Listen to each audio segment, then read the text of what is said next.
നമ്മുടെ വീട്ടിൽ കിടപ്പ് രോഗികളുണ്ടെങ്കിൽ അവർക്ക് എങ്ങനെ ഒരു നല്ല കെയർ നൽകാമെന്നാണ് നമ്മൾ ഈ വീഡിയോയിൽ നോക്കുന്നത്. കിടപ്പ് രോഗികൾക്ക് നല്ല കെയർ നൽകാൻ വേണ്ടി ശ്രദ്ധിക്കേണ്ട 10 കാര്യങ്ങളെ കുറിച്ചാണ് ഈ വീഡിയോയിൽ സംസാരിക്കുന്നത്. ആദ്യം തന്നെ കിടപ്പ് രോഗികൾക്ക് ആദ്യം തന്നെ ശ്രദ്ധിക്കേണ്ടത് അവർക്ക് നല്ല ഒരു കിടക്കാനുള്ള നല്ലൊരു എൻവയോൺമെന്റ്, സേഫ് ആയ ഒരു എൻവയോൺമെന്റ് ക്രിയേറ്റ് ചെയ്യാണ് ചെയ്യുന്നത്. അതിനുവേണ്ടി നമ്മൾ ആദ്യം തന്നെ ചെയ്യേണ്ടത് അവർക്ക് വൃത്തിയുള്ള നല്ല റൂം അറേഞ്ച് ചെയ്യുക. അതുപോലെ തന്നെ അവരുടെ ബെഡും പില്ലോസും ഒക്കെ നല്ല സോഫ്റ്റ് ആയ നല്ല ക്ലീൻ ആയ ബെഡും പില്ലോസും അവർക്ക് കൊടുക്കേണ്ടതുണ്ട്. പിന്നീട് ശ്രദ്ധിക്കേണ്ടത് നല്ല വെന്റിലേഷനുള്ള റൂമിലായിരിക്കണം അവർക്ക് വേണ്ടി കൊടുക്കേണ്ടത്. ഒരിക്കലും എയർ ടൈറ്റ് ആയ ഒരു റൂം കിടപ്പ് രോഗികൾക്ക് വേണ്ടി തയ്യാറാക്കാതിരിക്കുക. അതുപോലെ തന്നെ നല്ല ടെമ്പറേച്ചർ റെഗുലേറ്റർ ആയിരിക്കണം. അധികം ചൂടോ അധികം തണുപ്പോ ഉള്ള റൂം ഈ കിടപ്പ് രോഗികൾക്ക് കൊടുക്കാതിരിക്കാൻ പ്രത്യേകം ശ്രദ്ധിക്കേണ്ടതുണ്ട്. അതുപോലെ തന്നെ അവർക്ക് അത്യാവശ്യമുള്ള കാര്യങ്ങൾ എപ്പോഴും കയ്യെത്തും ദൂരത്ത് എടുക്കത്തക്ക വിധത്തിൽ അറേഞ്ച് ചെയ്ത് കൊടുക്കേണ്ടതുണ്ട്. പല കാര്യങ്ങൾ പല സ്ഥലത്ത് അറേഞ്ച് ചെയ്യാതെ വാരി വിതറിയിട്ടിട്ടുണ്ടെങ്കിൽ അത് എടുക്കാൻ ഒരുപാട് സമയം നഷ്ടപ്പെടുന്നതും വീഴ്ചകൾക്ക് കാരണമാകാൻ സാധ്യതയുണ്ട്. അപ്പോൾ അവർക്ക് അത്യാവശ്യം ഡേ ടു ഡേ കാര്യങ്ങൾക്ക് ആവശ്യമുള്ള കാര്യങ്ങളെല്ലാം കയ്യെത്തും ദൂരത്ത് അറേഞ്ച് ചെയ്ത് വെക്കേണ്ടതുണ്ട്. രണ്ടാമതായി ശ്രദ്ധിക്കേണ്ടത് കിടപ്പ് രോഗികളെ ഏറ്റവും കൂടുതൽ ശ്രദ്ധിക്കേണ്ടതാണ് അവർക്ക് ബെഡ് സോർ വരാതെ. ഒരേ വശം വെച്ച് തന്നെ കിടക്കുന്നത് കൊണ്ട് തന്നെ ആ ഭാഗത്ത് പൊട്ടലുകൾ വരാൻ സാധ്യത കൂടുതലുണ്ട്. അപ്പോൾ കിടപ്പ് രോഗികൾക്ക് ബെഡ് സോർ വരാതിരിക്കാൻ ശ്രദ്ധിക്കേണ്ടത് ഏറ്റവും വലിയ കാര്യമാണ്.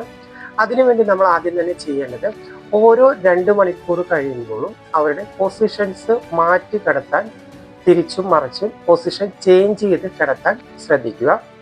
അതുപോലെ തന്നെ അവർക്ക് ധാരാളം വെള്ളം കുടിക്കാൻ കരുതാം.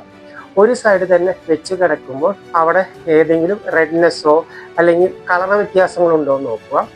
അവർ അതായത് പ്രഷർ വെച്ച് കിടക്കുന്ന ഭാഗത്ത് നല്ല മോയ്സ്ചറൈസർ തേച്ച് പ്രതലമെല്ലാം ക്ലീൻ ആണെന്ന് ഉറപ്പുവരുത്തേണ്ടതുണ്ട്. പ്രഷർ അൾസേഴ്സ്, അതായത് നമ്മുടെ ബെഡ് സോറാണ് കിടപ്പ് രോഗികളെ ഏറ്റവും കൂടുതൽ വഷളാക്കുന്നതും ഒരിക്കലും ബെഡ് സോറ് വരാതിരിക്കാനും നമ്മൾ കെയർ കൊടുക്കുന്നവർ പ്രത്യേകം ശ്രദ്ധിക്കേണ്ടതാണ്. മൂന്നാമത് ശ്രദ്ധിക്കേണ്ടത് അവരുടെ പേഴ്സണൽ ഹൈജീനാണ് പ്രത്യേകത കൊടുക്കേണ്ടത്. അതിനുവേണ്ടി എല്ലാ ദിവസവും അവർക്ക് ബെഡ് ബാത്ത് കൊടുക്കുക. കിടന്നുകൊണ്ട് തന്നെ ബാത്ത്, അതായത് സ്പഞ്ച് ബാത്ത് കൊടുക്കാൻ പറ്റുക. അപ്പൊ അത് ഡെയിലി കൊടുക്കേണ്ടതാണ്. അതുപോലെ തന്നെ രാവിലെയും വൈകിട്ടും പ്രോപ്പറായി ബ്രഷ് ചെയ്യുന്നുണ്ടെന്ന് ഉറപ്പുവരുത്തുക.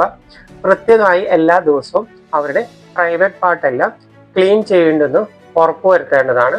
അതായത് ഡെയിലി അത് ക്ലീനിങ്ങിന് പ്രത്യേക സമയം മാറ്റി വെച്ചുകൊണ്ട് തന്നെ കൃത്യമായി പ്രോപ്പർ ക്ലീനിങ് നമ്മൾ എൻഷുർ ചെയ്യേണ്ടത് കിടപ്പ് രോഗികൾക്ക് അവരുടെ രോഗം കൂടാതിരിക്കാനും മറ്റുള്ള അസുഖങ്ങളിലേക്ക് പോവാതിരിക്കാനും പ്രത്യേകം ശ്രദ്ധിക്കേണ്ടതാണ് അവരുടെ പേഴ്സണൽ ഹൈജീൻ. അതുപോലെ തന്നെ ഈ കാര്യങ്ങൾ പേഴ്സണൽ ഹൈജീനിൽ ശ്രദ്ധിക്കേണ്ടത് ഈ ക്ലീനിങ് ചെയ്യുന്നവർ പ്രോപ്പറായ ഹാൻഡ് ഗ്ലൗസും അതുപോലുള്ള സാനിറ്റൈസേഴ്സും അങ്ങനെയുള്ള ആവശ്യമുള്ള കാര്യങ്ങളെല്ലാം ഉപയോഗിക്കുന്നുണ്ടെന്ന് ഉറപ്പുവരുത്തേണ്ടതാണ്. നാലാമതായി ശ്രദ്ധിക്കേണ്ടതാണ് ensure proper nutrition and hydration. അതായത് അവർക്ക് ആവശ്യമുള്ള പോഷക സമൃദ്ധമായ ഭക്ഷണം കൊടുക്കുക. അതുപോലെ തന്നെ കൃത്യമായി നല്ല അളവിൽ വെള്ളം കുടിച്ചുവെന്ന് ഉറപ്പുവരുത്തേണ്ടതുണ്ട്. നമ്മൾ സാധാരണ കഴിക്കുന്നത് ബ്രേക്ക്ഫാസ്റ്റ്, ലഞ്ച്, ഡിന്നർ 3 നേരത്തെ മീൽസ് എന്നതിന് പകരം ഈ കിടപ്പ് രോഗികൾക്ക് അവരെ ചെറിയ പോർഷൻസ് ആയിട്ട് അധികം തവണകളായിട്ട് കൊടുക്കാൻ ശ്രദ്ധിക്കുക. 6 or 7 തവണകളായിട്ട് ചെറിയ പോർഷൻസ് ആയിട്ട് അവരുടെ ഭക്ഷണം കൊടുക്കാൻ ശ്രദ്ധിക്കുക. അതുപോലെ തന്നെ അവരുടെ ഭക്ഷണത്തിൽ പോഷക ഗുണങ്ങൾ എല്ലാം അടങ്ങിയിട്ടുണ്ട്. വൈറ്റമിൻസ്, ന്യൂട്രീഷൻ, അതുപോലെ തന്നെ അങ്ങനെയുള്ള എല്ലാ കാര്യങ്ങളും അടങ്ങിയിട്ടുണ്ടെന്ന് ഉറപ്പുവരുത്തണം. പിന്നീട് ശ്രദ്ധിക്കേണ്ടത് ഒരു ദിവസം 3 ലിറ്ററെങ്കിലും വെള്ളം കുടിക്കുന്നുണ്ടെന്നും ഉറപ്പുവരുത്താറുണ്ട്. വെള്ളം ജ്യൂസിന്റെ രൂപത്തിലായാലും കഞ്ഞിവെള്ളമായാലും മറ്റുള്ള വെള്ളങ്ങളോ, അത് സാധാരണ ചൂടുവെള്ളമോ, വെള്ളം നന്നായി കുടിക്കുന്നുണ്ട്, ഒരു 3 ലിറ്ററെങ്കിലും വെള്ളം കുടിക്കുന്നുണ്ടെന്ന് ഉറപ്പുവരുത്തേണ്ടതുണ്ട്. അഞ്ചാമത് ശ്രദ്ധിക്കേണ്ടതാണ് കൃത്യമായി മോണിറ്റർ ചെയ്യണം അവരുടെ മെഡിക്കേഷൻസും വൈറ്റൽസും. അതായത് അവർക്ക് ഡോക്ടർമാർ നിർദ്ദേശിച്ചിട്ടുള്ള മരുന്നുകൾ കൃത്യമായ സമയത്ത് കൃത്യമായ അളവിൽ തന്നെ കഴിക്കുന്നുണ്ട് എന്ന് നമ്മൾ ഉറപ്പുവരുത്തേണ്ടതുണ്ട്. അതുപോലെ തന്നെ അവരുടെ വൈറ്റൽസ് ചെക്ക് ചെയ്യാനുണ്ട്.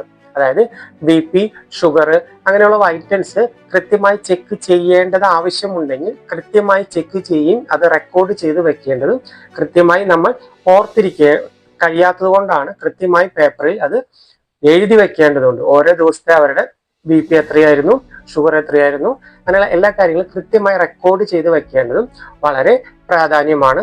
ഈ ചെയ്ത് റെക്കോർഡ് ചെയ്തിട്ടുള്ള കാര്യങ്ങൾ പിന്നീട് ഡോക്ടറെ റിവ്യൂവിന് പോകുമ്പോൾ നമുക്ക് കാണിച്ചു കൊടുക്കാനും അതനുസരിച്ചിട്ടുള്ള അവരുടെ മെഡിക്കേഷൻസിലുള്ള ചേഞ്ചസ് ഡോക്ടേഴ്സിന് സജസ്റ്റ് ചെയ്യാനും കഴിയുന്നതാണ്. ആറാമതായി കിടപ്പ് രോഗികൾക്ക് നല്ല കെയർ കൊടുക്കാൻ നമ്മൾ ശ്രദ്ധിക്കേണ്ടതാണ്.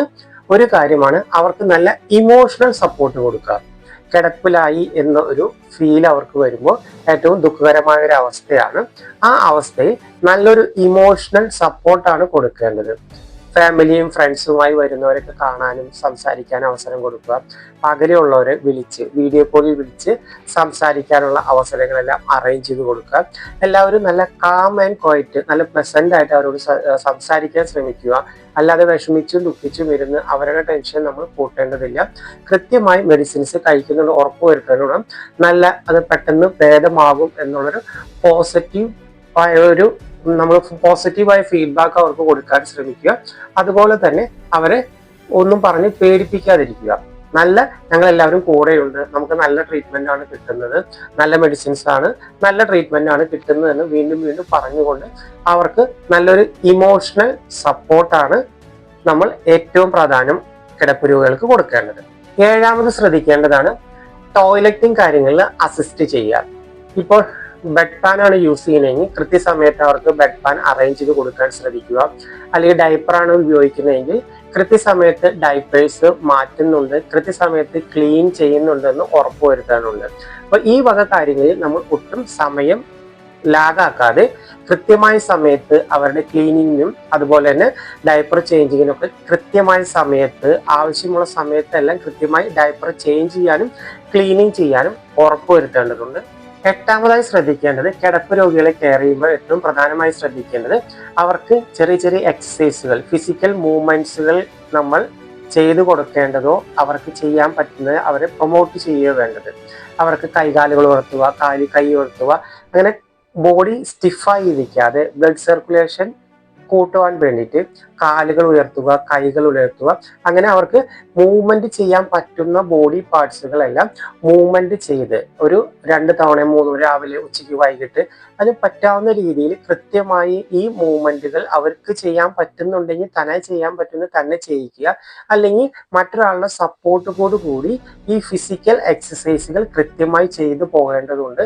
അല്ലെങ്കിൽ ഓരോ ഭാഗങ്ങൾ സ്റ്റിഫായി പോവുകയും ആ ഭാഗത്തേക്കുള്ള ബ്ലഡ് സർക്കുലേഷൻ വളരെ കുറയുകയും മറ്റുള്ള കോംപ്ലിക്കേഷൻസിലേക്ക് പോകുന്നതായി കണ്ടിട്ടുണ്ട്. അപ്പൊ കൃത്യമായി ഫിസിക്കൽ എക്സസൈസിന് കൃത്യമായി മൈൽഡായിട്ട്, വലിയ ഹാർഡായിട്ടുള്ള മൈൽഡായിട്ടുള്ള ഫിസിക്കൽ എക്സസൈസിന് കൃത്യമായി സമയം മാറ്റിവെക്കുകയും എല്ലാ ദിവസവും അത് ചെയ്യുന്നുണ്ടെന്ന് ഉറപ്പുവരുത്തേണ്ടതും. 9ാമതായി കെയർ ചെയ്യുമ്പോൾ ശ്രദ്ധിക്കേണ്ടതാണ്, അതായത് വാച്ച് ദെയർ വാർണിംഗ് സൈൻസ്. അതായത് എന്തെങ്കിലും